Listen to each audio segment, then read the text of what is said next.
So,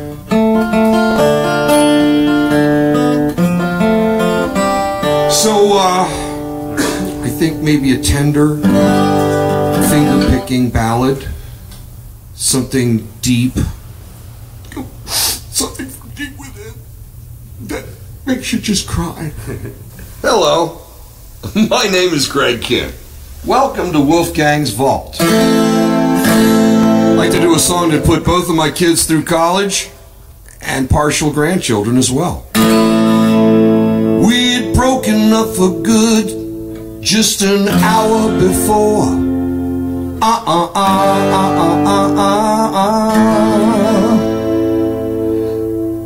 Yeah, I like this. This is it's working out so far. So good. All right. Now I'm staring at the bodies as they're dancing across the floor.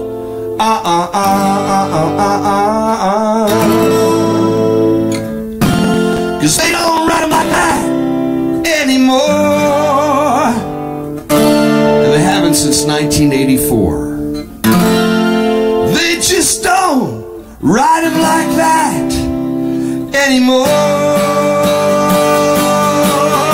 We've been living together for a million years. And I feel so strange out in the atmospheres. And the jukebox plays a song I used to know. I'm staring at the bodies, the dance is so slow. Alright. They don't ride them like that anymore. They just don't ride them like that anymore. We've been living together for a million years. And I feel so strange out in the atmospheres. Then the jukebox plays a song I used to know. Staring at the bodies, the dance is so slow. Okay, everybody at home, sing it now. Yeah, that's it. Louder, please. All right. They just don't run them like that anymore.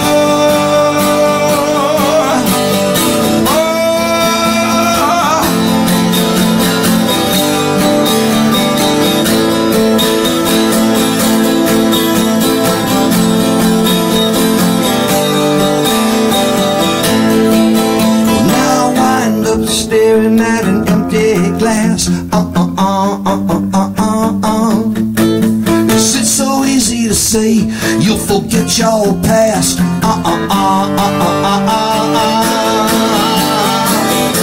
Cause they don't run like that anymore. They just don't run like that anymore. Ow. Oh, they just don't. No, they don't. No, no. All right, here we go. 1, 2, 3,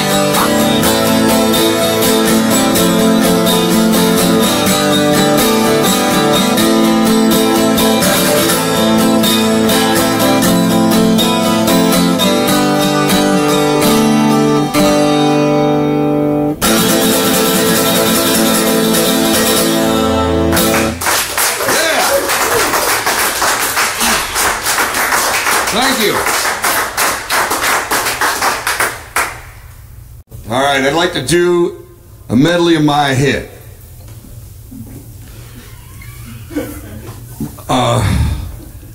This song was a #1 record in 1983.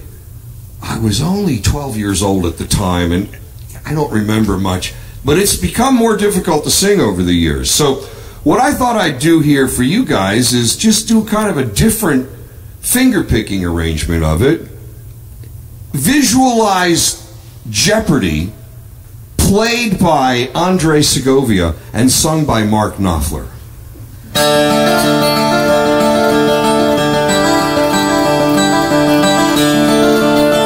There's the Knopfler part right there. Where were you when I needed you? You could not be found. What can I do? Well, I believed in you. You're running me around. Well, you can take it as a warning, or take it any way you like. 'Cause it's the lightning, not the thunder. You never know where it's gonna strike. Our love's in jeopardy, baby. Woo. Jeopardy, baby. Woo. Don't get cute, don't get funny now. It's later than you think. Oh, what's the use? Saving your money now. It's hanging on the brain. Well, don't let go while I'm hanging on, because I'm hanging on so long. It's so hard to be all alone. I know you're not that strong. Yeah, yeah, our love's in jeopardy, baby. Ooh, our love's in jeopardy, baby.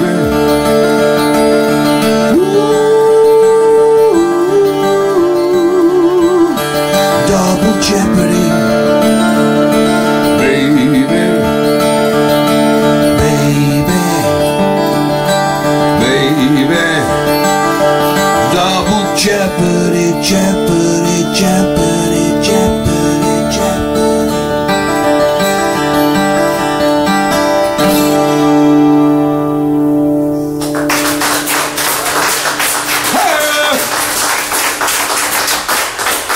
Thank you.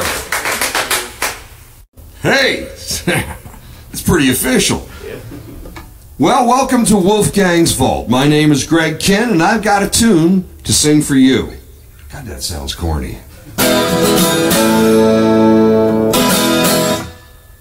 Thank you.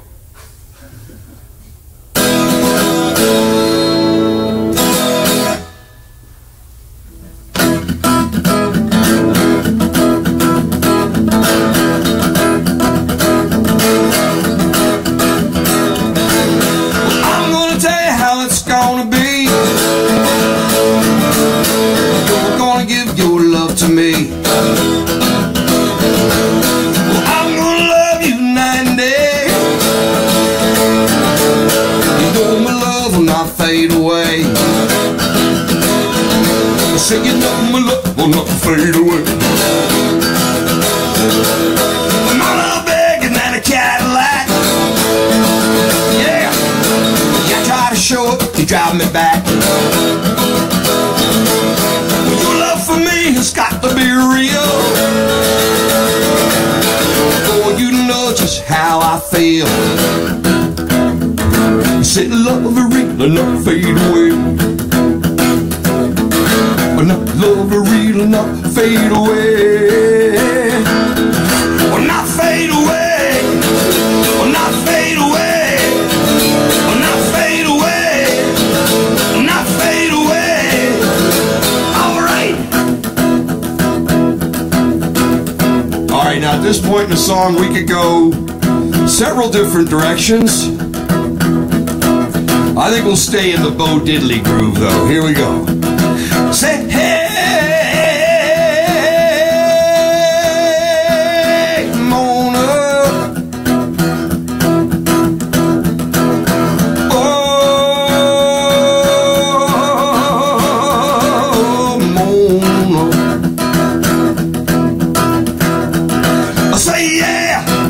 Yeah, yeah, yeah, Mona. Oh, oh, oh, Mona.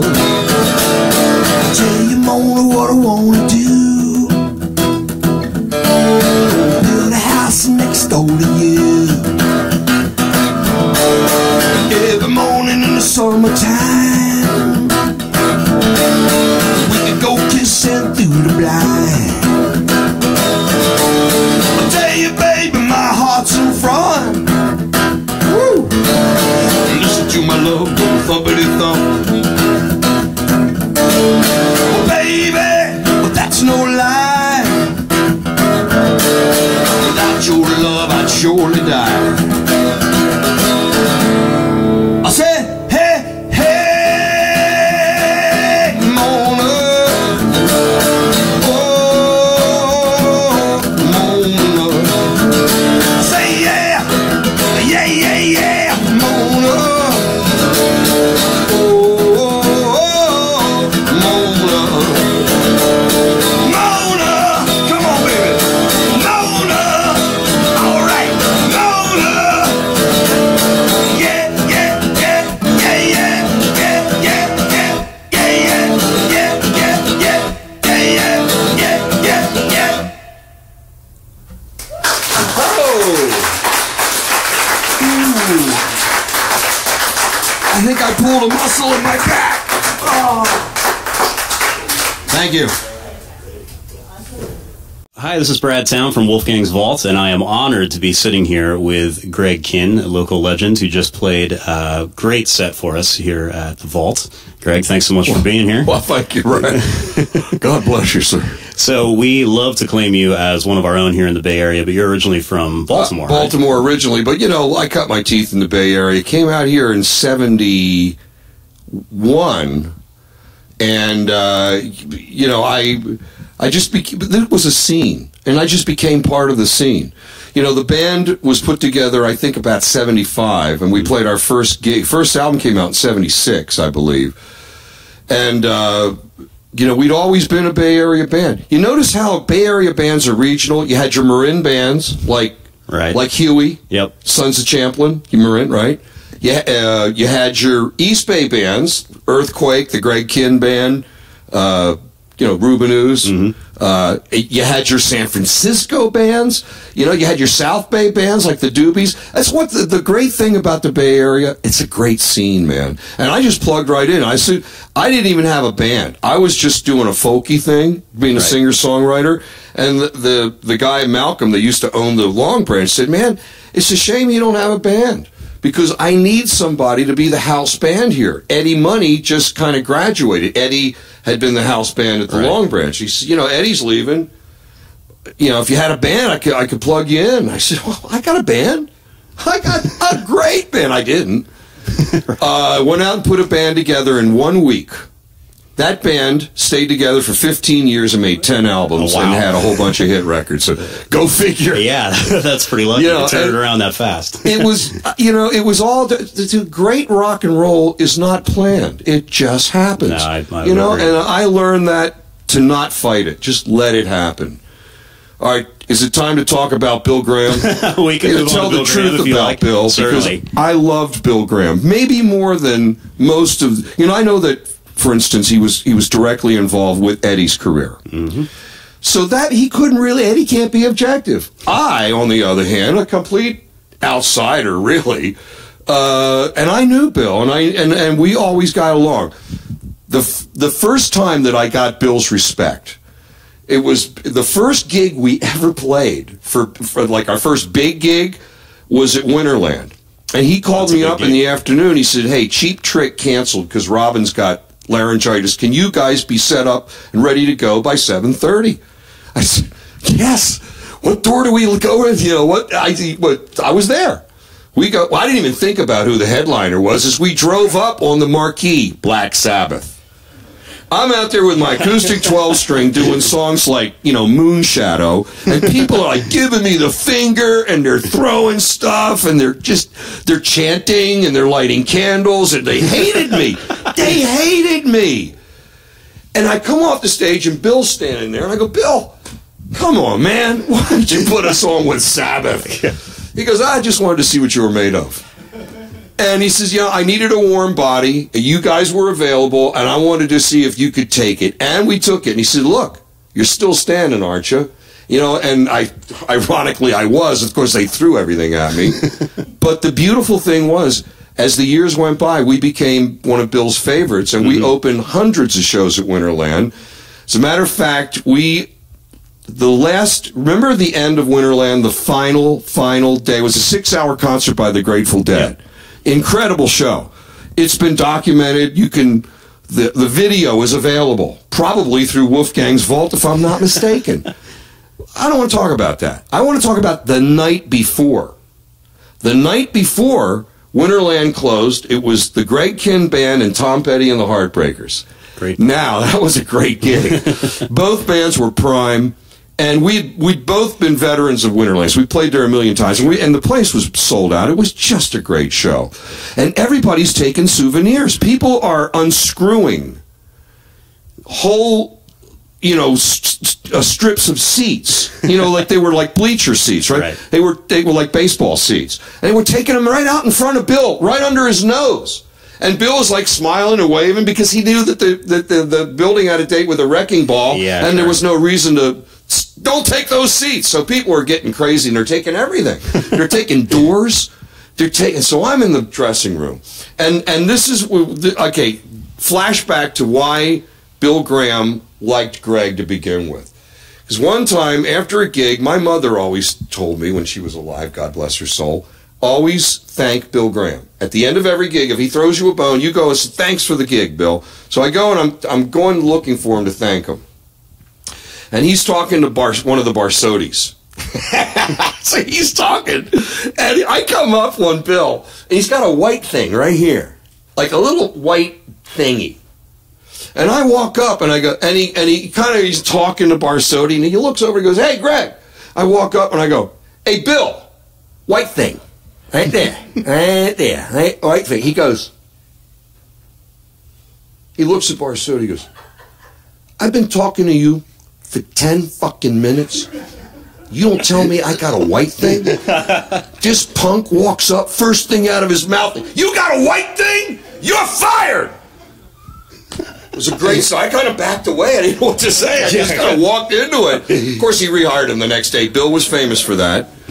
But, so I'm looking for Bill to say, thanks. I didn't want another white thing incident, but, I'm sitting in the back room, and we're looking in the mirror. The back rooms, there was 2 dressing rooms at Winterland, one on either side of a big communal room. Okay.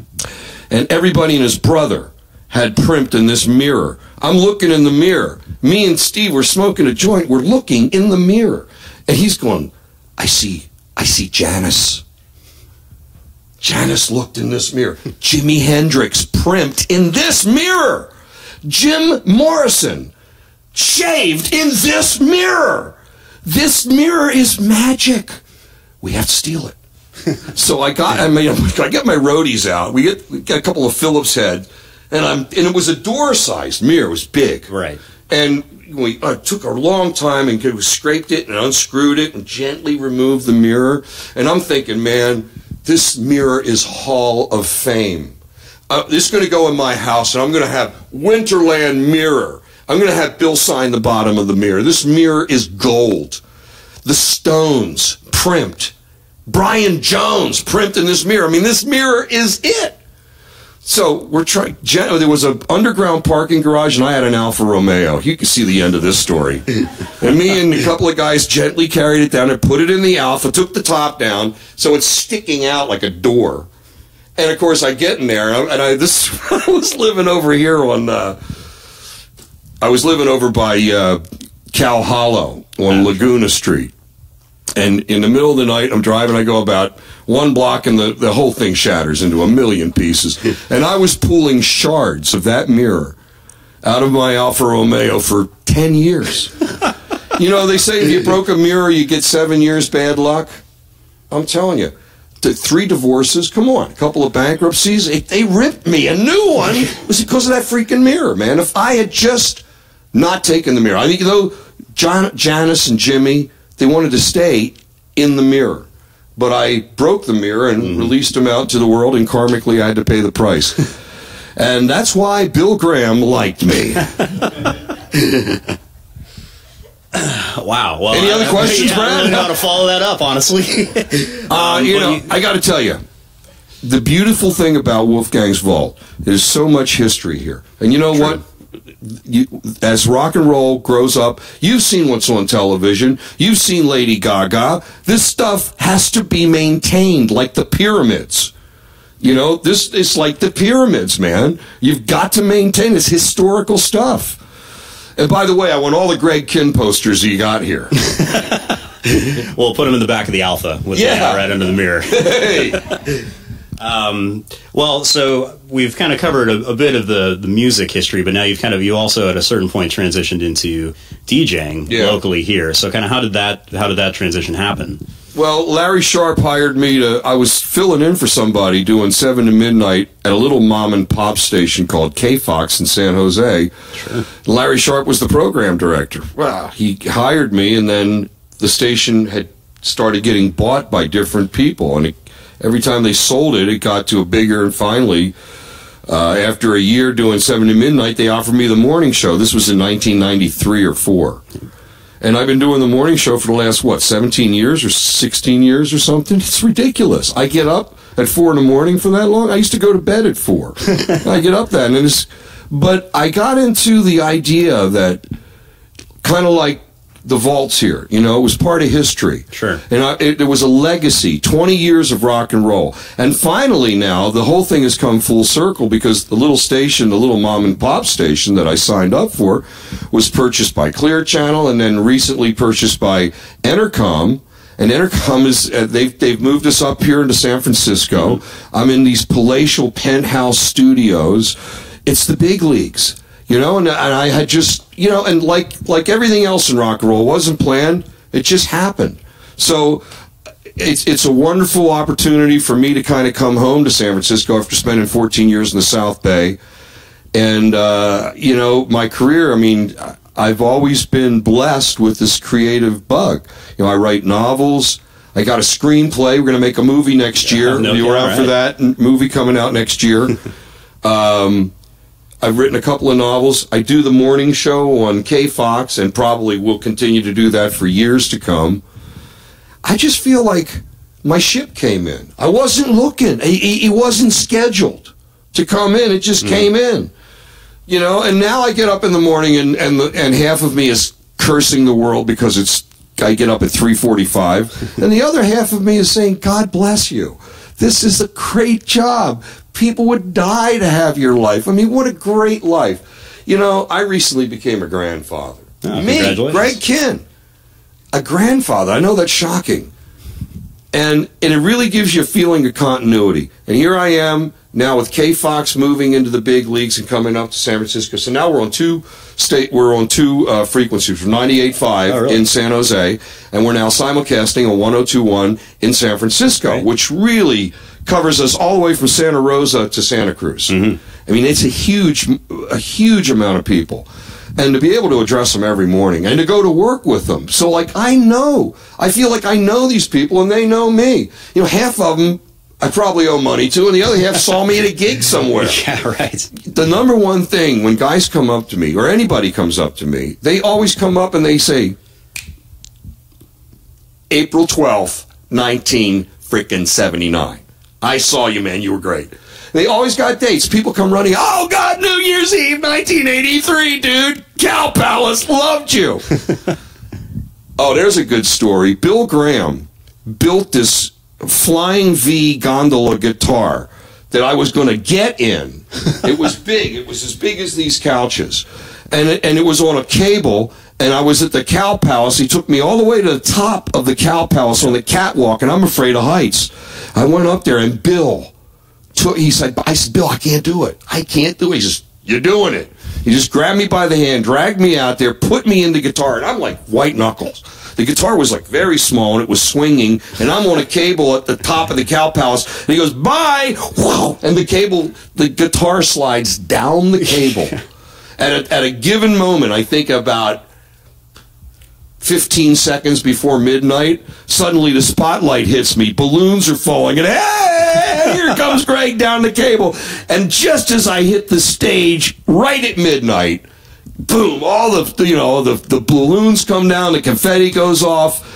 And I tell you, I almost peed in my pants. In fact, I may have passed a little water.